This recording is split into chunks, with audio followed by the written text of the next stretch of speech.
National Executive Committee begins its two-day lekgotla this morning following a series of meetings this week. On the agenda will be the rolling blackouts as well as the rising cost of living. Senior reporter Siphamandla Goge is on that story and joins us for more. A very good morning to you, Siphamandla Goge. A very important lekgotla for the ANC. Many developments that are currently happening, particularly around the energy crisis, but also squeezed South Africans who have zero disposable income amidst higher costs of living and also the interest rates that we saw increasing last week. Absolutely. It's going to be a very interesting one for the ANC, NEC in particular. This is their first NEC lekgotla as a newly elected structure of the ANC, the highest decision-making body in between conferences. Remember, they were elected in December 2022 and of course, that conference had to be adjourned to early January before the January 8th statement celebrations in Mangaung, Bloemfontein.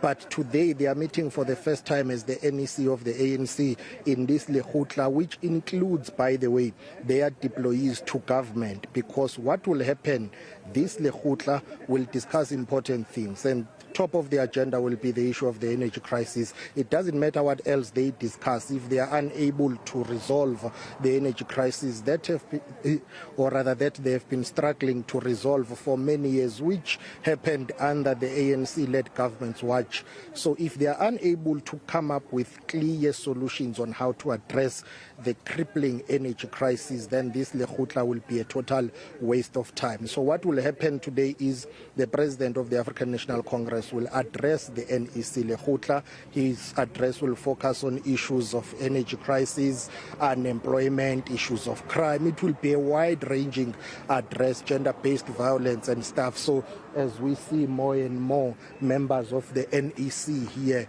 arriving, others are already inside and more are still coming, and the president is expected to arrive any minute from now.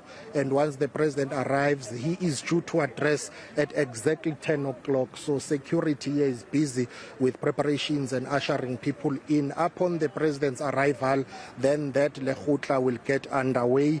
It will touch on those issues that I've mentioned, but most importantly, it will set the tone for next week's cabinet lekgotla. So and another lekgotla is still coming. This one is the ANC NEC lekgotla.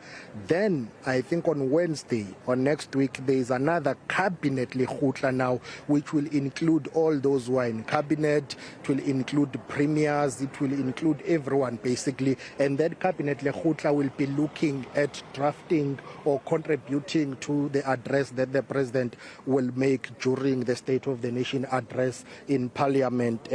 So that this lekgotla, the ANC will be basically adding its voice, discussing important issues, and once they have crafted those issues, then the cabinet lekgotla will follow. Then that lekgotla also will add and discuss what is it that needs to be added onto the State of the Nation address by the president. And the most interesting talking point, apart from what the president will be addressing on, as I keep on checking this side because we are told that his arrival is imminent, is whether Deputy President David Mabuza will attend today's NEC lekgotla or not.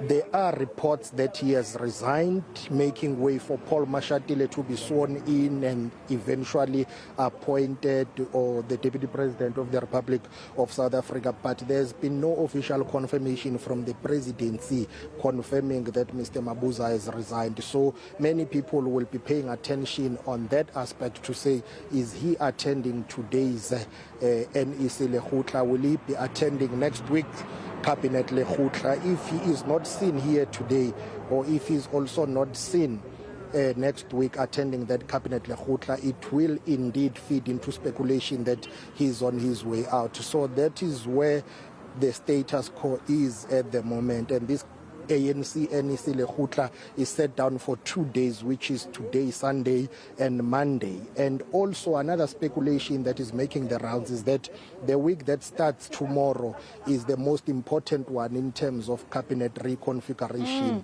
There is rife speculation that the president, somewhere towards this week, that is starting tomorrow, will make changes to the executive. And all of that is, of course, motivated by the fact that those who are advocating for cabinet changes to be made before the cabinet lekgotla, because the cabinet lekgotla will include people who are deployed to government or in government. Now, you don't want to go to the cabinet lekgotla with people who will not be coming back to the executive. Rather, reshuffle before you go into the cabinet lekgotla so that the new deployees will form part of the discussions at the cabinet lekgotla, and they will know what the line of march will be. They will be able to participate meaningfully instead of going to the cabinet lekgotla with people that you will reshuffle in 2 days' time, because that will be counterproductive. So that speculation is also rife that somewhere this coming week the President of the Republic of South Africa may actually reconfigure his executive. And I think that is what most South Africans are looking forward to, because the big talking point from the President, Siphamandla Goge, has been to hire competent ministers within their different cabinet roles. But we do understand that you need to get inside, so we will catch up with you a little bit later on those developments as they continue to unfold. That is senior reporter Siphamandla Goge bringing us the very latest there at the NEC lekgotla, 2-day sitting of the NEC of the ANC, followed by the cabinet lekgotla, as he had said, and then of course the cabinet reshuffle anticipated to come before the cabinet lekgotla that is set to sit.